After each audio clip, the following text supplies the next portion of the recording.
Hello, everyone. My name is Jessica, and I'm the host and owner of the Fit with Faith podcast, where we talk about real stories, real struggles, and real life. And just so you know, God is always a part of the conversation. I'm glad you're here. Now let's dive in. Well, hello, everyone, and welcome back to the Fit with Faith podcast. My name is Jessica. I am your host and CEO of this podcast, and I hope you are ready to talk about spiritual warfare. Now, last episode, I did say we were starting a new series called About the Enemy's Lies. However, I thought it was really important that I first dived into spiritual warfare and why the enemy really inherently does lie to us. So, I want to start off by reading you Ephesians 6, verse 12. And this is the New Living Translation, or the NLT version of the Bible. So, in chapter 6, verse 12, it says, "For we are not fighting against flesh and blood enemies, but against evil rulers and authorities of the unseen world, against mighty powers in this dark world, and against evil spirits in heavenly places." Now, throughout the Bible, we are warned time and time again about spiritual warfare. We are warned that we are going to be attacked. We are warned about all of these things. Now, something that I want you to understand is the enemy works in multiple ways. And the ways that I have kind of broken that down is basically his whole MO is to peer pressure us. To peer pressure us into getting away from God, moving away from God, doing the things we're not supposed to do, so on and so forth. Peer pressure, as we know on the human realm, is something that is very, very common. Whether your friends are trying to get you to drink, whether they're trying to get you to smoke, do drugs, peer pressure comes in all shapes and sizes. It can come through people, it can come through movies, it can come through music. It doesn't just come through a singular action, a singular way of doing things. Now, the reason that I really picked that verse is to start off with is because you have to understand that, do we have enemies through humans? Yes, but we can see people. We can't see the devil. We can't see anything that he's doing on a spiritual sense. Now, something else that I can probably explain better in another episode, but that's not the whole point of this episode, is the fact that spirits need hosts. Demons need hosts. So in order for us to basically reap the wrath of these demons and of the spirits, they have to work through people. But you also have to remember that God works through people, because God is spiritual. So in order for God to, in a way, talk to us and work with us, he has to work through people. He gives us signs, and sometimes we don't always see those signs. Sometimes we don't listen to the people that he's sending us. But case in point, God and the enemy both work in a spiritual sense, and it's our job to kind of decipher which one we're going to listen to. That's why we have free will.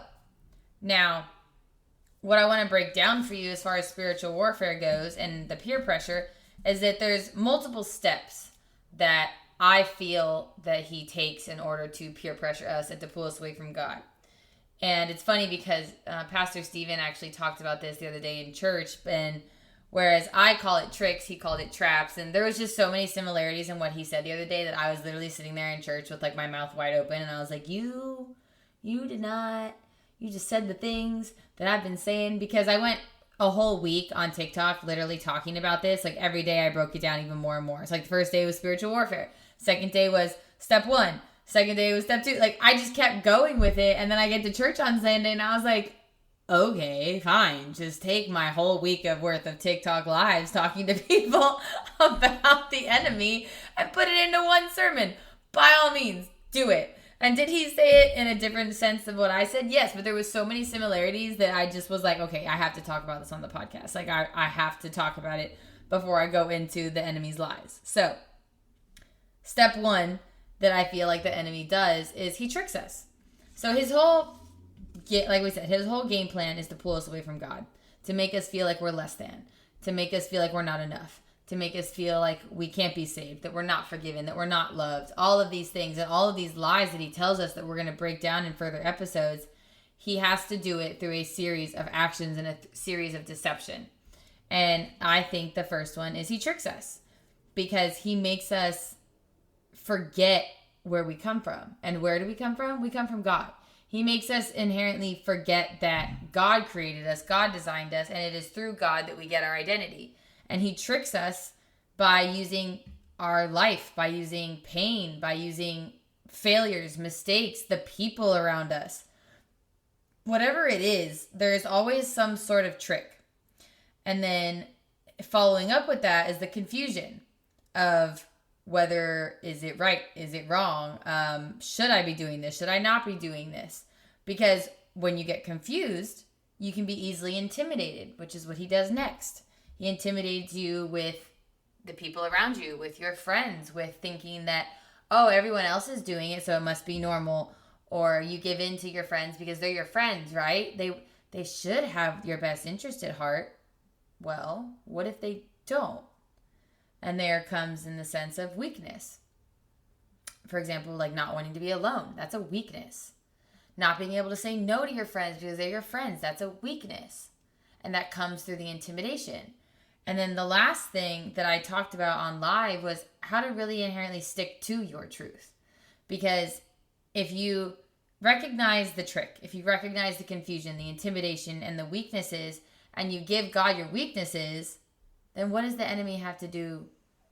What can he do? He can't do anything. Because one thing that's really important to remember is that the enemy only has the power that you give him. He cannot do something to you without you allowing him to do it to you. So I want to try to come up with an example real quick on the fly, because guess what? This is uncut and totally unfiltered, and like I said, I don't know how to edit these that well, so we're not going to do that. So let's think of an example as to what the enemy could pull on you in today's society. I think I have another note here, so let's look at my other notes. Do I have a note? No, I don't. I just have Bible verses that I can use. So,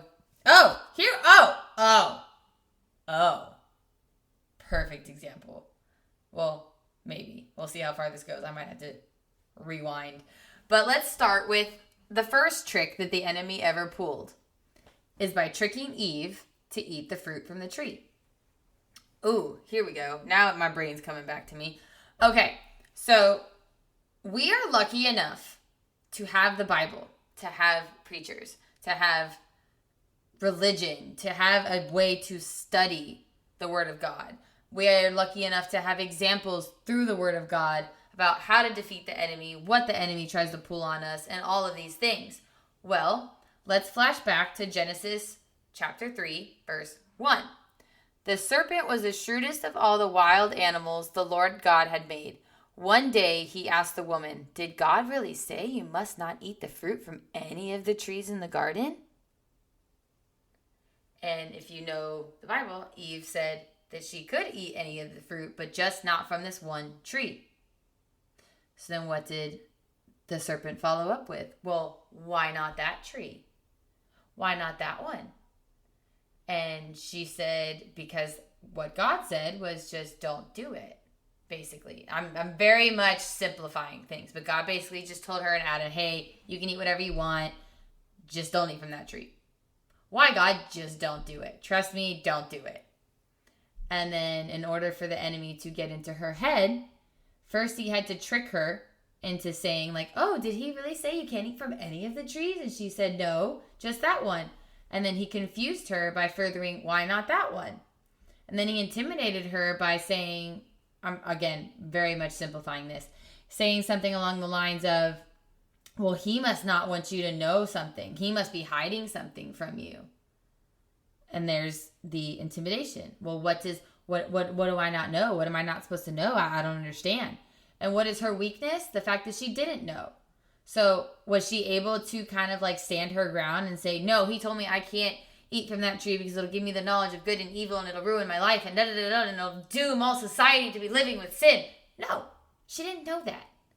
All she knew was that I can't eat from this one tree, but I also want you to take into consideration the fact that God never told her and Adam, hey, by the way, I need you to watch out for this serpent that's like rooting around the world and around the earth right now. And, he's going to come and try to trick you into not listening to me. Don't listen to him. He's a bad dude.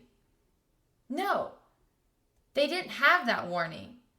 So was Eve tricked into eating the fruit? Absolutely. Did she trick Adam into eating the fruit? Absolutely, because she didn't know any different. Yes, you can argue the fact that God told her not to, but just like all of us, she was human. She was susceptible to being tricked, just like we are. However, we are lucky enough to have the Bible, to have warnings, to have God have given us examples in the Bible of how to deflect this spiritual warfare, how to fight the spiritual warfare, the temptation, and to be able to identify the enemy's tricks. Eve didn't have that luxury. So, let's see if I can find this verse real quick. In 2 Chronicles 32, verse 10, if I can find it really quick. If not, we might have to just listen to Jessica ramble on while she tries to find this verse. But as I try to find this verse real quick, I want you to also realize that the confusion that the enemy does that is so inherently manipulative and works is the fact that he never tells us directly, hey, go do this. His tactic is to literally just make us do it ourselves. He wants us to doubt who we are, doubt our way of thinking, doubt what we think is the truth, doubt what we know is the truth. And ultimately, when we doubt our truth, when we doubt who we are, who God made us to be, that's how he takes over. Is because we're going to act not on the fact that we don't know, we're going to act on the I don't knows.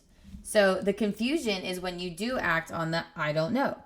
So in 2 Chronicles, I want to read verses, if I can find this really quick. I said 32, and I know it's not 32. Where did I put this verse? I hope you guys are laughing at me as you listen to me try to find this. 10 through 15.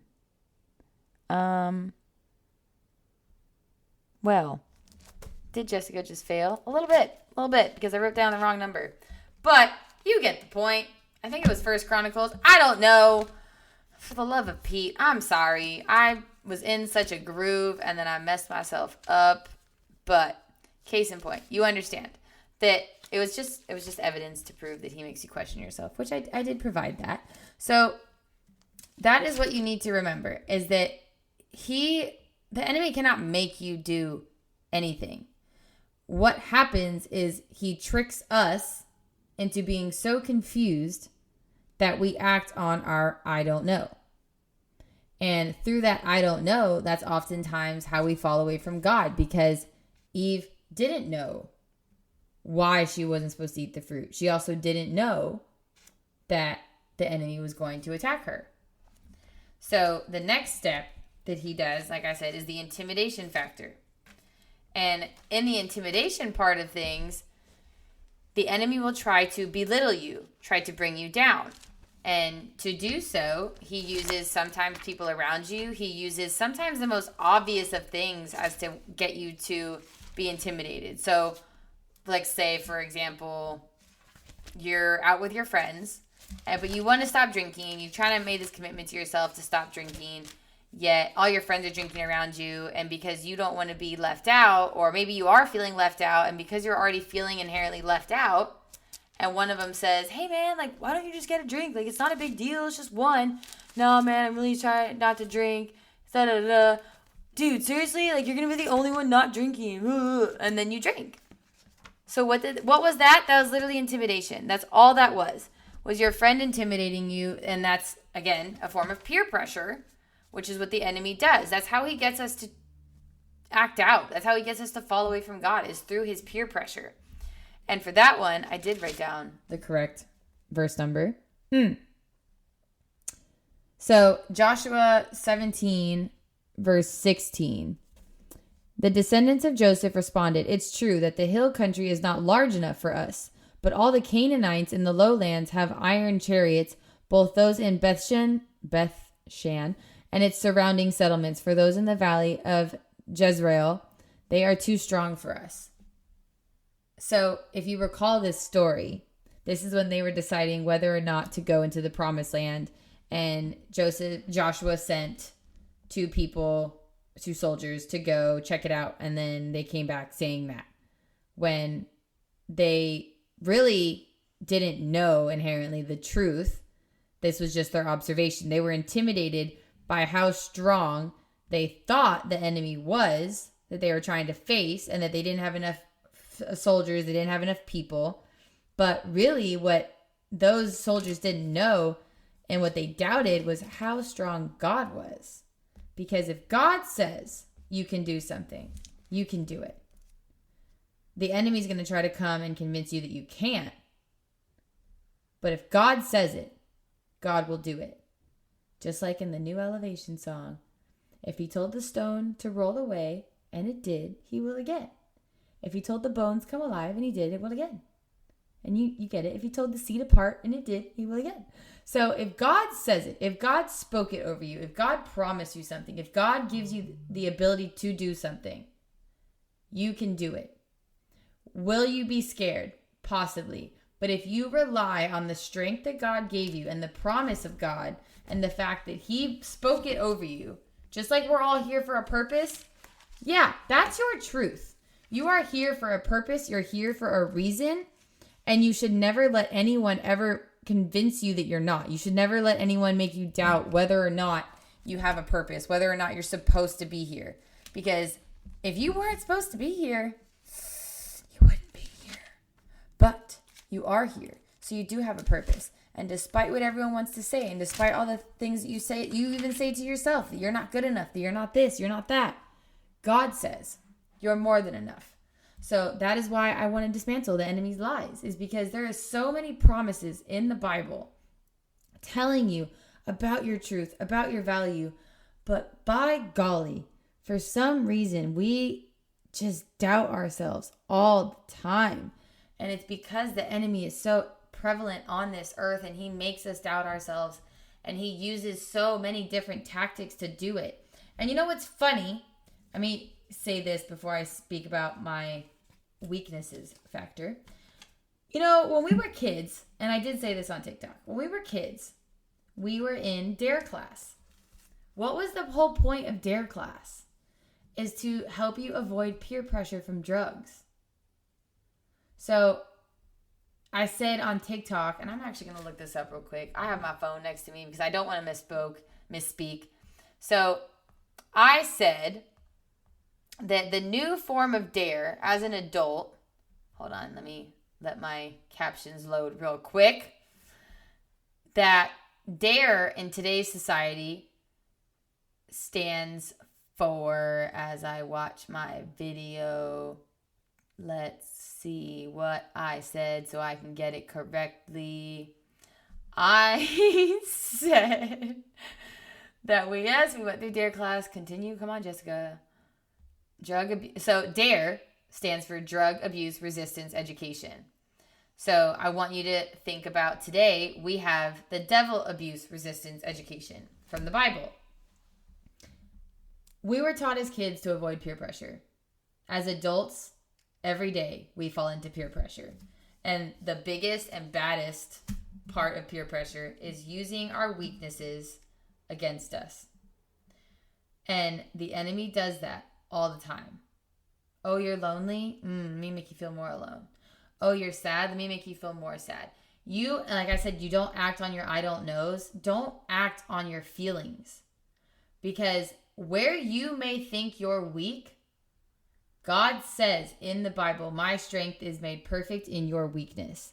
Yet the enemy is going to come and try to use every single possible way to have your weaknesses be used against you.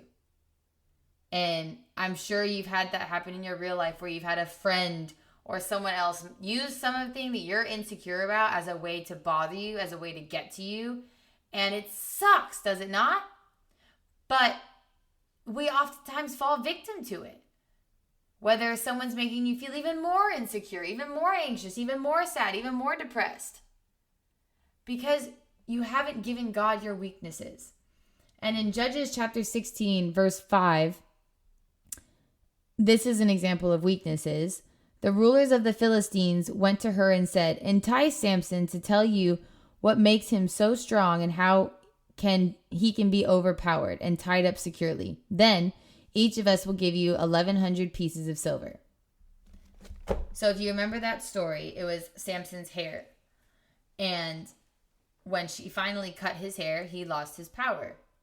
Now, that was his weakness. He had a physical weakness. A lot of us have internal weaknesses.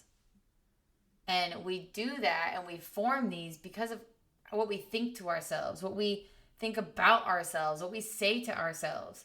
These weaknesses that we have, or I was going to say grow, which we really do. We grow our own weaknesses, if I'm being totally honest, is due to the fact that we have other people making us doubt ourselves, that we don't remember our true value in Christ.